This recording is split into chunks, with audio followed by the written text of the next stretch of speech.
নমস্কার। আজ রবিবার। স্বাধ্যায় বিভাগে আজ পড়া হয় স্বামী চেতনানন্দ রচিত প্রাচীন সাধুদের কথার প্রথম খণ্ড এই বই থেকে। স্বামী চেতনানন্দ রামকৃষ্ণ সংঘের একজন সন্ন্যাসী। তিনি বহু সন্ন্যাসী এবং সাধুদের সঙ্গ করেছেন। তারই স্মৃতিকথা ধরে রেখেছেন এই বই দুটিতে। আজ আমরা পড়ব স্বামী ঈশানানন্দ সম্বন্ধে। স্বামী ঈশানানন্দ 1898 থেকে 1974 সাল পর্যন্ত ছিল তার জীবৎকাল। স্বামী ঈশানানন্দজিকে, বরদা মহারাজকে আমি ছাত্রাবস্থায় 1953-54 সালে খুব সম্ভব শ্রী শ্রী মায়ের জন্মশতবার্ষিকীর সময় দর্শন করি। আমি তখন মায়ের বাড়ির ভলান্টিয়ার ছিলাম। গায়ে একটা পাতলা গেরুয়া চাদর, গলায় রুদ্রাক্ষের মালা। মায়ের বাড়িতে ঘোরাফেরা করছেন একটা বালকের মতো। ইনি খুব ভাগ্যবান সাধু। 11 বছর বয়সে মায়ের কাছে এসেছেন, দীক্ষা লাভ করেছেন এবং পরবর্তী 11 বছর অর্থাৎ মায়ের দেহত্যাগ পর্যন্ত সেবক রূপে থেকেছেন। তিনি খুব সরল সাধাসিধি সাধু ছিলেন। 1961-62 সালে তিনি এন্টেলিতে অদ্বৈত আশ্রমে আসেন। রবিবারের এক বিকেলে তিনি মায়ের কথা বলেন। আমি তখন ব্রহ্মচারী। বক্তৃতার সাউন্ড সিস্টেম দেখার ভার আমার ওপর ছিল। তখন বক্তৃতার রেকর্ড হতো না, কেবল লাউড স্পিকার ছিল। মহারাজ কখনো চোখ মেলে, আবার কখনো চোখ বুঝে সোজা বাঁকুড়ার ভাষায় দিব্যি মায়ের কথা বলে যেতেন। লোক মুগ্ধ হয়ে প্রত্যক্ষদর্শীর সব বিবরণ শুনত। তিনি মায়ের হলুনি, হবেক, করবেক, যাবনি ইত্যাদি শব্দ এমনভাবে বলতেন যেন মাই বলছেন।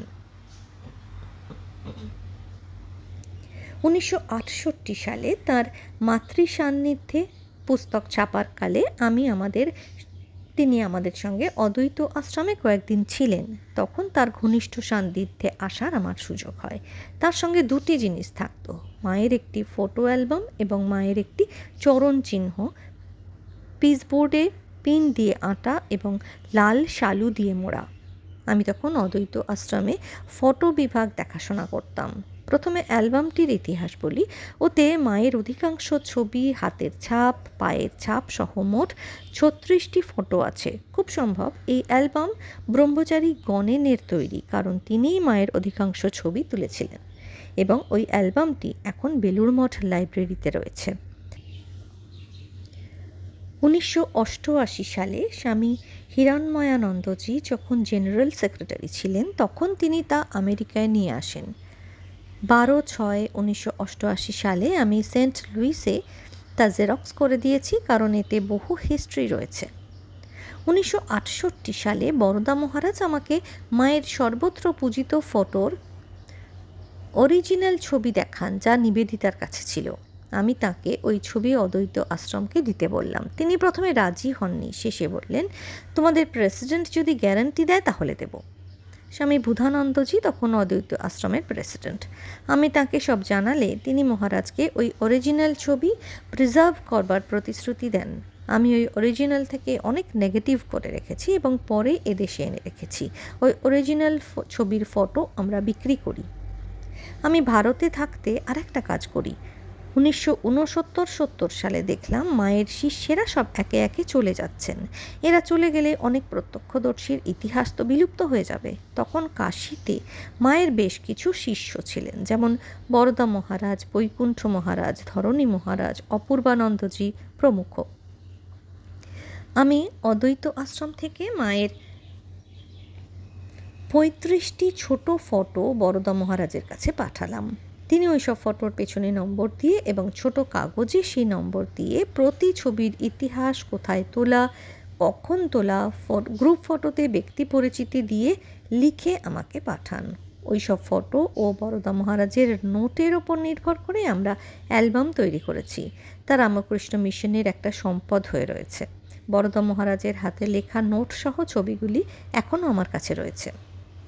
এবার মায়ের ফুটপ্রিন্টের কথা বলি। 1919 সালে কোয়ালপাড়ায় মা বরদা মহারাজকে নিয়ে কতুলপুর থেকে কাপড় ও আলতা কিনে 32টি পায়ের ছাপ দেন। এগুলি জীবিতাবস্থায় নেওয়া তার শেষ পায়ের ছাপ। মা নিজে বরদা মহারাজকে একটি দেন এবং সেটি বোর্ডে এঁটে লাল শালু দিয়ে মুড়ে তিনি সর্বত্র যেতেন। বরদা মহারাজের দেহত্যাগ হয় কাশী অদ্বৈত আশ্রমে 1974 সালে। 1986 সালে আমি ভারতে যাই এবং রজনী মহারাজের কাছে মায়ের ওই পায়ের ছাপ দেখি। আমি আন্তরিকভাবে প্রার্থনা করলে তিনি তা আমাকে দেন। আমি ওই জীর্ণ চরণচিহ্ন অ্যাসিড ফ্রি কাপড় পেছনে দিয়ে সংরক্ষণ করে সেন্ট লুইসের ঠাকুর ঘরে ঠাকুরের বেদির নিচে রেখে দিয়েছি। আমরা আবার বরদা মহারাজের কথায় ফিরে যাই। 1968 সালে মাতৃ সান্নিধ্যে ছাপবার কালে তিনি অদ্বৈত আশ্রমে মায়ের ফটোর জন্য এলেন। তিনি 3টি ফটো সিলেক্ট করলেন। প্রথমে ছবি, উদ্বোধনে মা ধ্যানরতা। ওই ছবির বিষয়ে বরদা মহারাজ বলেন, একদিন মা উদ্বোধনে ঠাকুর ঘরে ধ্যান করছেন, তখন গণেন মহারাজ তার ট্রাইপড বসিয়ে ক্যামেরা দিয়ে ওই ছবি তোলেন। ট্রাইপডের শব্দতে মা চোখ খোলেন এবং তখন গণেন মহারাজ বলেন, মা আপনার একটা ছবি নিচ্ছি। ওইকালে মায়ের চোখ খোলা অবস্থার আরেকটা ছবি নেন। দ্বিতীয় ছবি, পেছনে ধানের বস্তা, মায়ের পা ঝুলিয়ে বসা। এই ছবি প্রসঙ্গে বরদা মহারাজ বলেছিলেন, মা অন্নপূর্ণা। এতদিন লোকের ধারণা ছিল ছবিটি মায়ের পুরনো বাড়িতে তোলা। 1986 সালে জয়রামবাটির প্রভাত মহারাজ আমাকে বলেন যে ওটি সতীশ বিশ্বাসের বাড়িতে তোলা। তিনি বলেন, রামময় মহারাজ তাঁকে এবং অবজুদানন্দজিকে বলেছিলেন যে তিনি ওইকালে উপস্থিত ছিলেন। যা হোক, স্বামী শারদেশানন্দজির স্মৃতিকথাতে আছে মা বাঁকুকে দেখার জন্য সতীশ বিশ্বাসের বাড়ি যান। তাঁর স্ত্রী মায়ের জন্য মাটির বারান্দায় একটা গালিচা বিছিয়ে দিলেন। তাঁর বর্ণনা, পূর্বমুখী হইয়া বারান্দার কিনারায় বসিয়াছেন, নিচে পা ঝুলিতেছে, কোলের ওপর হাত দুখানি, পরিধানে লাল সরু পার শুভ্র বস্ত্র, ঈষৎ ঘোমটা টানা, প্রসন্ন মুখমণ্ডল, ঈষৎ কুঞ্চিত কেশরাশি, বক্ষের দক্ষিণ পাশ হইয়া নিচে ঝুলিতেছে। মা বসিয়াছেন এমনই ভাবে দেখিলে মনে হয় যেন মা লক্ষ্মী স্বয়ং ভাগ্যবান গৃহস্থের দরজায় উপবিষ্টা। পাশেই ধান্যপূর্ণ মড়াই ভাণ্ডার শোভা বিস্তার করিয়া তার শুভাগমন সূচনা করিতেছে। বরদা মহারাজ তৃতীয় ছবিটির বিষয়ে বলেন, গণেন মহারাজ মায়ের বসা একটি ছবি নেন, তাতে তার ডান হাঁটু লম্বা এবং বাঁ হাঁটু ছোট দেখায়। শরৎ মহারাজ ওই ছবি দেখে গণেনকে বলেন, তুই মায়ের একই ছবি তুলেছিস, তুই আমার জন্য মায়ের মুখের একটা ছবি তুলে দে। এটাই সেই ছবি। ওই ছবি প্রসঙ্গে বরদা মহারাজ বলেছিলেন, দেখ মা ছিলেন কৌশাম্বী। তারপর কৌশাম্বী দেবীর ব্যাখ্যাকালে বলেন, যে বিবাহিতা স্ত্রীর আনব্রোকেন চ্যাস্টিটি থাকে, শাস্ত্রে তাকে কৌশাম্বী বলে। চণ্ডীতে কৌশাম্বীর উল্লেখ আছে। অদ্বৈত আশ্রমে থাকাকালে একদিন বরদা মহারাজকে জিজ্ঞাসা করেছিলাম, মহারাজ আপনি মায়ের সঙ্গে প্রায় 11 বছর ছিলেন, আপনি বলুন তো আমাদের বাড়িতে মা, বোন, মাসি, পিসি, মামি প্রভৃতি যে নারীরা আছেন তাদের সঙ্গে শ্রী শ্রী মায়ের পার্থক্য কোথায়? বরদা মহারাজ একটু চুপ করে থেকে বললেন, তুমি কোনো মানুষ দেখেছ যে একেবারে বাসনাশূন্য? শ্রী শ্রী মা ছিলেন সম্পূর্ণ বাসনাহীন। দেখো, মানুষ মাত্রই কোনো না কোনো বাসনার অধীন, একমাত্র ভগবানই বাসনামুক্ত। শ্রী মা ছিলেন স্বয়ং দেবী ভগবতী। অন্যান্য নারীর সঙ্গে শ্রী শ্রী মায়ের পার্থক্য প্রসঙ্গে স্বামী বিশুদ্ধানন্দজির একটা কথা মনে পড়ে। তাকে বহুবার দেখেছি, প্রণাম করেছি, কিন্তু কথা বলার সুযোগ পাইনি। তিনি বললেন, মাকে আমি নিজে একটা নাম দিয়েছি, গণ্ডি ভাঙা মা।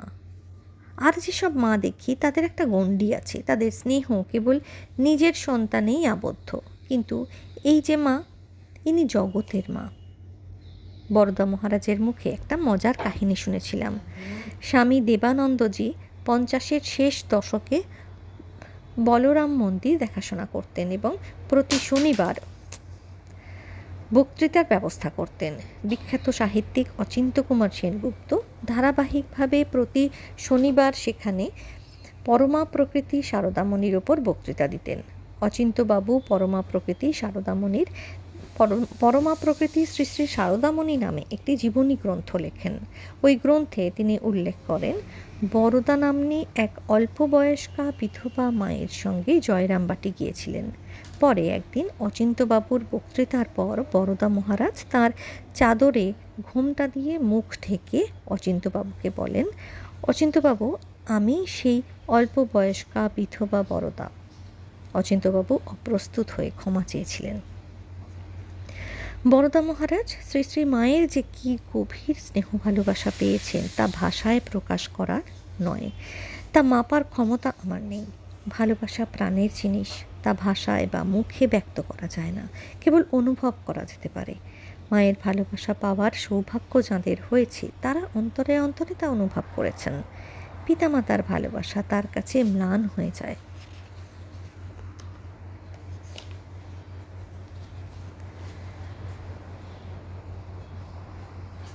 স্বামী হরিপ্রেমানন্দ ও স্বামী মহেশ্বরানন্দ।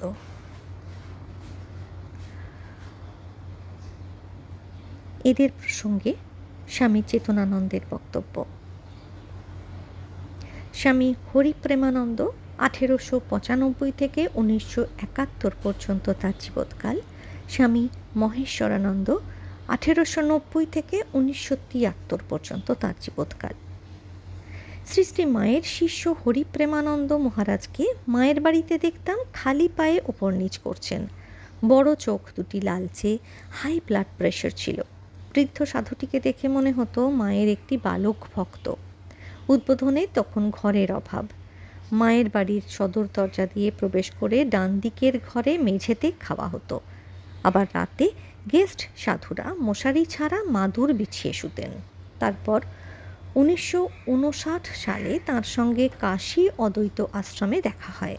আমি তখন কলকাতার অদ্বৈত আশ্রমে থাকি। কাশীতে আমি 3-4 দিন দুর্গাপূজার সময় ছিলাম। অপূর্বানন্দজি মহন্ত। প্রথমে যেতেই হরিপ্রেম মহারাজ আমাকে বলেন, দেখো, তুমি যেখানে যাবে প্রথমে দুটি জিনিস জানবে, বাথরুম কোথায় ও খাবার জলের জায়গা। শরীরে যদি অস্বস্তি থাকে তুমি ধ্যান জপ করতে পারবে না, তাই বাথরুমটা জানা দরকার। তেমনি তৃষ্ণা মেটাবার জন্য জলের কুজোটা জেনে নেবে। এই বৃদ্ধ সাধুর প্র্যাকটিক্যাল নলেজ দেখে মুগ্ধ হলাম। কাশীতে হরিপ্রেম মহারাজ ছিলেন আমার গাইড। তিনি প্রথম দিনে আমাকে বিশ্বনাথ দর্শন করাতে নিয়ে গেলেন। বার্ধক্যের জন্য তিনি একটু খুঁড়িয়ে হাঁটতেন। বিশ্বনাথ গলির প্রায় সবাই তাকে জানত। একটি ফুলের দোকানে জুতো রেখে মহারাজের সঙ্গে ভিড়ের মধ্য দিয়ে বিশ্বনাথের মন্দিরে ঢুকলাম। তিনি দাঁড়িয়ে আমাকে প্রোটেক্ট করতে লাগলেন, যাতে আমি বাবা বিশ্বনাথের মাথায় ভালোভাবে ফুল, বেলপাতা ও গঙ্গাজল দেওয়ার সময় পাই। তারপর যাত্রীদের চাপে আমাদের বেরিয়ে আসতে হলো। তিনি আমার হাত ধরে মন্দিরের ডান দিকে একটা শ্বেত পাথরের বেঞ্চে বসালেন এবং বললেন, দেখো, তুমি স্বল্প সময়ে বিশ্বনাথকে যা দর্শন করেছো, এখন চোখ বুজে ধ্যান করো। আমি তার উপদেশ মতো বিশ্বনাথকে চিন্তা করতে লাগলাম, আর তিনি চোখ বুজে চাদরে হাত ঠেকে জপ করতে লাগলেন। 15-20 মিনিট পরে তিনি আমাকে বললেন, দেখো, তুমি যদি কোনো মন্দিরে দেবদেবী দর্শনে যাও তবে দর্শন করে চলে যেও না। মন্দিরের চত্বরে বা কোনো কোণে বসে কিছুক্ষণ ধ্যান জপ করে তবে অন্যত্র যাবে। তার এই উপদেশ এখনও আমার মন গেঁথে আছে। প্রতিদিন রিক্সা করে তিনি আমাকে বিভিন্ন মন্দির দেখাতে নিয়ে যেতেন। কেদারনাথ, সংকটমোচন, দুর্গা মন্দির, ত্রৈলঙ্গ স্বামীর মন্দির, বীরেশ্বর শিব, মণিকর্ণিকা ঘাট, বেণী মাধবের ধ্বজা। তিনি আমাকে বলেন যে মা ওই মন্দিরের চূড়ায় উঠেছিলেন, কাল ভৈরব দেখেছিলেন। যেখানে নিয়ে যেতেন সেই মন্দিরের গুরুত্ব এবং ইতিবৃত্ত বলতেন। সাধুদের সঙ্গে দেবদেবী দর্শন সত্যিই সার্থক। পরবর্তীকালে জেনেছিলাম হরিপ্রেম মহারাজ মা ও রাধুকে নিয়ে বাঁকুড়াতে গিয়েছিলেন। সেখানে মায়ের শিষ্য স্বামী মহেশ্বরানন্দজি বৈকুণ্ঠ মহারাজ ডাক্তার ছিলেন। মা অসুস্থ রাধুকে দেখাতে নিয়ে গিয়েছিলেন। তারপর একদিন সন্ধ্যায় মায়ের পায়ে বাতের তেল মালিশ করার কালে শ্রী শ্রী মাকে হরিপ্রেমানন্দ মহারাজ দেবী জগদ্ধাত্রী রূপে দেখেন। 1971 সালে 76 বছর বয়সে কাশীতে তাঁর দেহত্যাগ হয়। স্বামী মহেশ্বরানন্দজিকে কলকাতার অদ্বৈত আশ্রমে দর্শন করেছি, তবে তার সঙ্গে কোনো কথা হয়নি। তার সম্বন্ধে মাত্র 2টি কাহিনী পড়েছিলাম। মা তখন কোয়ালপাড়ার আমাশয়ে ভুগছেন। বৈকুণ্ঠ মহারাজ মায়ের চিকিৎসা করতে আসেন। তিনি অ্যালোপ্যাথিক ডাক্তার হলেও হোমিওপ্যাথি প্র্যাকটিস করতেন। তিনি মায়ের জিভে হোমিওপ্যাথি ওষুধের ফোঁটা ফেলতে গিয়ে এক দেবী মূর্তি দর্শন করেন। তিনি অবাক হয়ে রইলেন। মা তাগিদ দিচ্ছেন, ও বৈকুণ্ঠ, আমাকে ওষুধ দাও। তিনি নিরুত্তর। তারপর ওষুধের শিশি থেকে গুঁড়ো সুগারের ফোঁটা ফেলে মাকে খেতে দিলেন। আবার